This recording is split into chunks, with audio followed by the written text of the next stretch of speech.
Hey folks, MasakoX here. Now when it comes to the start of Dragon Ball, there are many lessons that can be sourced from it in how to live your life in a relatively humble and healthy manner. And that is of course to eat dinosaur tails and abandon your children to a green slug man. Okay, no, that's not the real reason. Although all of that did happen. What we are referring to is the idea that you should remain humble with your lot in life and to expect that out there will be someone better and stronger than you. Never assume you are the best, because if you do, you will suffer great turmoil, as will everyone else around you, and you'll be just a jerk to be around. Well, that original message never got through to this version of Goku when he beat Chun at his very first tournament. As a result, it sent Goku all the way across space thinking he was the absolute best and be completely annoying to everyone and cause much harm and pain to people, whilst all the while still not necessarily being a bad person. Just an extremely arrogant and paranoid one. Shouldn't have beaten Goku. Would have saved you a lot of grief. In the last part, Goku and Trunks had rarely seen eye to eye with one another, given the fact that the former could never fully trust the latter in terms of his supposed motives in the past, and thusly would treat him with great suspicion. That didn't help when it turned out that the droids that Trunks had warned them about originally, here, weren't even the same articles that he had seen. He was completely flummoxed as to who these three were, and that made Goku extremely cantankerous as a result. It would be an absolute miracle if they could survive this. But despite the mistrust placed in the situation at that point, the team managed to push back against these droids, with the other Saiyans providing support. I mean, hey, at least that was one plus from all of this, that Nappa and Raditz got to live and actually contribute to proceedings, am I right? We can always do with some more Raditz in our lives, I think. We still got Super Android 13 though, the very unstoppable blue and taciturn enemy that our heroes had to face, which ultimately fell to Trunks to be the one to destroy him specifically, with his sword no less, and pierce the bot from within, and thusly saving the day. But we haven't seen the other droids yet. Might they prove to be even more of a problem for the team? Or will Goku be even more of a thorn on his side now, since his paranoia was stoked? After that last exciting episode where Super Android 13 was indeed destroyed by the team of Super Saiyans led by Trunks, there was just cause for celebration, after the rather precarious situation of droids arriving with colourful visages and the ability to absorb energy cores somehow and transform. That was very much unlike the idea of androids and robots that most of the contingent, and I'm sure you lot, had in mind. Even though that was on their mind, they still won, and Raditz was pretty fast to celebrate this rather unexpected twist and victory. He leapt up in the air and toasted their win, with Nappa also feeling quite satisfied with their lot. You see guys? Haha! We completely decimated those tin cans! Androids, more like dead-roids! Whilst the two big lugs were happy for their positive affirmations and impressive puns, something was up which gave Vegeta and Trunks just cause for some rather stoic expressions. Something wasn't allowing Trunks to relax and celebrate. This hadn't felt right. And the fact that Goku was staring daggers at him didn't help, him sensing that Trunks wasn't all that steadfast in his posture. I know it seems like we've done good, but these androids aren't the ones from my future, Raditz. Raditz stopped leaping and looked confused now. But these guys were from that army that you talked about. Surely they be the right ones? Trunks shook his head. No, the ones from my timeline were a lot less colourful and far more vicious. He clenched his fist as he said that second part. Obviously he had experienced it. As the mood shifted a little, Nappa shrugged. From what he understood about time travel, which was to say not a lot, he didn't seem all that fussed. Maybe. It's not all that bad. Maybe whoever sent them was affected by the timeline changes that occurred due to your breaking of the time-space continuum. The other Saiyans looked at Nappa, really in shock. What? I've seen some human time travel movies, you know? That kind of stuff happens all the time. Maybe that's what happened here. Trunks coming back to the past might have messed the whole thing up, for those guys especially, and benefited us. Vegeta smirked. Movie or reality, whatever comes next, I can take it easy. As you've seen, we are clearly superior to this mechanical trash. Even if there are more out there, it'll be the same exact outcome for them. Pieces on the ground. I don't know. This doesn't feel right to me. Raditz then asked what might allay his fears. We should consider locating the creator, Dr. Gero. Raditz blinked. Wait! You knew about the creator this entire time? We could have gone and found him before he even unleashed those things and mopped the floor with him. Why did we even have to go through all that training if we could have simply walked through his front door and wasted him before he even picked up so much as a wrench? I knew as well, Raditz. But even though that Trunks isn't right about some stuff, he's right about this. I figured it out too, like he has. That a true Saiyan warrior does not run away from a challenge. Trunks wasn't thinking that, but quite frankly, he was just relieved that Goku wasn't shouting at him right now. Of course, brother. But wouldn't it be smart to check on Mr. Scientist after round 1? If you lot are after Gero, maybe I'll be able to help. It occurred to them that they were being watched by Bulma.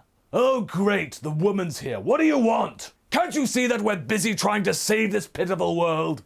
Vegeta muttered angrily. It seems that good old Dr. Gero was monitoring your fights over the years, and just now against the androids with those bug drones of his. But I was able to lock onto one of them and set a beacon on it. That can help us in tracking his lab for sure.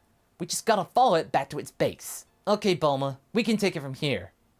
Even though this was going along with the party line, Bulma still felt sad at hearing that, and seeing Goku's new demeanor. It felt very forced. He was somewhat reluctant in her eyes to be going along with this relatively stealthy plan, but she decided to help anyway. She couldn't fully distance herself from her old friend. The Saiyan also felt something was amiss too, and had been lost to time. That their relationship was nowhere near as good as it used to be. It was a somber moment to realise that a close friend that you had was no longer as close, but he couldn't dwell on that for much longer. The fate of Earth was in his hands. And besides, managing the squad of Saiyans here was like managing a ticking time bomb that could easily go off if so much as a wrong choice of words was uttered. Trust me, Goku.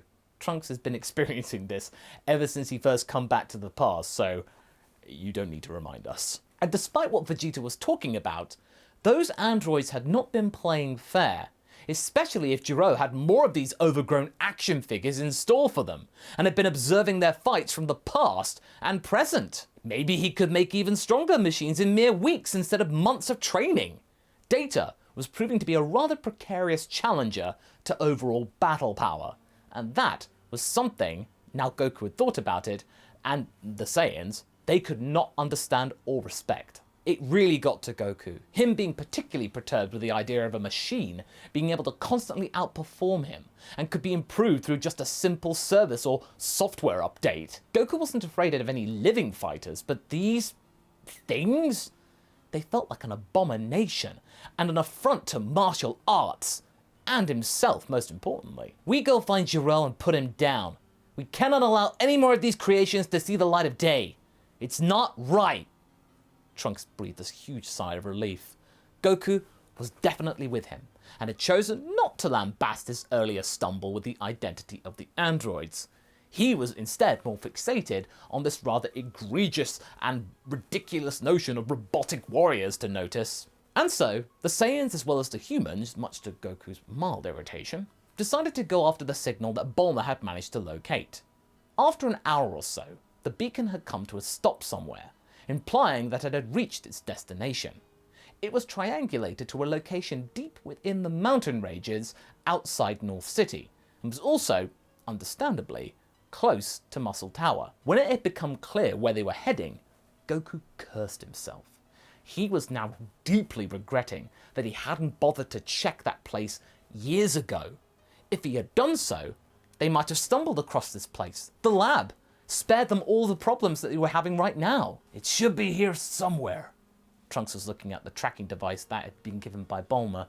Whilst Trunks was busy examining that device, the prince was waxing lyrical as he so often liked to do, him not perturbed in the slightest about this encounter. The old man is probably scared of what he saw, and is cowering in fear, knowing that we're about to blast his door down. I don't blame him. I would be quite intimidated myself. Goku could feel Trunks' irritation at these words, but he wasn't saying it out loud. Instead, choosing to contain said frustration and lack of tolerance toward grandstanding. Honestly, Vegeta was starting to get on Goku's nerves as well. But they had other allies to consider. It wouldn't be wise to stop right now and smack some sense into the prince, because they kinda needed him. For now, he didn't see any need in calling for Namekian support either to back them up even more. But he wasn't going to be ruling that out entirely. But then, they saw it. A cave. Not just a regular damp cave, no. This one had been kitted out with a rather tall, imposing, and solid-looking blast door, which contrasted with the rock face quite abruptly. How fitting! A coward living like a coward in a giant bunker. I can't wait to tear into that thing and prove him wrong, muttered Raditz. But, quite surprisingly, the door opened. Out from it was a rather strange-looking fellow. It was almost as if whoever was living here was expecting them. It looked like a rather round and rotund clown. White skin, chubby cheeks, and a rather odd hat. It didn't look like a fighter, nor did it exude much power. Not even Android 15 looked that goofy. Another android? Is that one of yours, boy? Vegeta scoffed at Trunks. Not one I know of, Vegeta. But I can see Gero's handiwork all over it. Android 19 smiled widely, looking at the warriors. Processing. I am designated as Android 19. Who wants to be my first opponent? I don't know the voice to go with. I'm just going to go with that. Oh, that is precious. This one wanting to have a rather short and miserable end to its short life. You might want to reconsider your words, clown. We just blasted your 3 buddies away as if they were made out of paper. I think we can deal with you easily. You don't look that mean. Object identified through pompous etymology as Vegeta, Prince of all Saiyans. Vegeta looked triumphant and crossed his arms. Ho ho ho ho! Would you look at that? It even knows its superiors when it sees them. Now this automaton's starting to grow on me. If it wasn't huge already, I mean. Let's see what you can do. Without much consideration for the situation or context, Vegeta charged at full power at 19. The droid didn't back down, nor did it look scared. It just took the onslaught that it was being given. Initially, it seemed that he was completely dominating the android, but during this encounter, it unexpectedly latched onto his arm and Vegeta started to slow down. What was going on? The others couldn't tell what was causing Vegeta's energy, what they could sense, to be depleting. But Vegeta figured it out by spotting a red dot on his other hand. Oh, I see. You want some juice? Be my guest. The prince powered up, thinking that, he could surely overload the metallic mayhem by just purging through power, just like the original Vegeta did. Vegeta! We're wasting time! He's stalling us! Not for long. He won't be able to take much more of my... Vegeta wasn't sensing the droid's grip loosening. In fact, it felt like it was getting tighter. 19 was still smiling throughout all of this posturing, and the prince then realized that he had made a terrible mistake in doing what he chose to do. The droid wasn't being overloaded with energy. In fact, he was draining him more and more and more. Where was he storing all of that energy? He tried to wriggle and writhe his way out of 19's grip, but the drain was getting even stronger, and he was slowly starting to lose his overall ability to resist the crushing grip of the bot. And not only that, but Vegeta's own attacks stopped having any meaningful effects on this machine. He then heard an old man's voice coming from the cave, getting closer. Oh, good. A willing test subject. I'm glad that I was able to make some small adjustments to counter your Super Saiyan trick. The fact you came out of your way to show me how right I was is simply the icing on the cake. From above, Goku looked furious at the sound of his former enemy. Come out, or we'll blow up your cave along with you, old man. Try your luck, Son Goku. Word of warning, though, to you all. I would be careful. Prince Vegeta may need your help quite soon. My scanners detect that his life energy is getting worryingly close to the point of no return. Vegeta! Trunks looked at the prince, struggling with the android, slowly understanding what was happening. It was clear now that the android could indeed not fit all of Vegeta's power within its own frame, but but it didn't have to store all of it. It could, and was, using it by creating a shield, like 17's barrier, around itself, trapping the prince within it, which made them impervious to attacks from the outside. Not only that, but some of the power allowed it to enforce the grip even more, meaning now nobody could interfere. Vegeta was getting weaker, whilst 19 was getting stronger and draining him dry. The other Saiyans rushed to help, trying to break down the shield with all of their might. Surely this clown thing cannot take so much damage from so many sources. When it felt threatened though, 19 flew toward the sky, the shield remaining intact. Trunks knew that he should be going for Gero's lab right now. Whilst the others could help Vegeta in this time of peril, this was a perfect distraction. But he had to save his father. They needed to put pressure on 19. And that's precisely what happened. But was that the plan the whole time?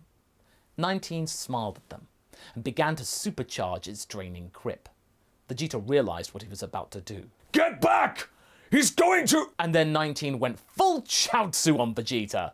The explosion was so powerful that it threw the fighters right back into the ground, rupturing their eardrums in the process.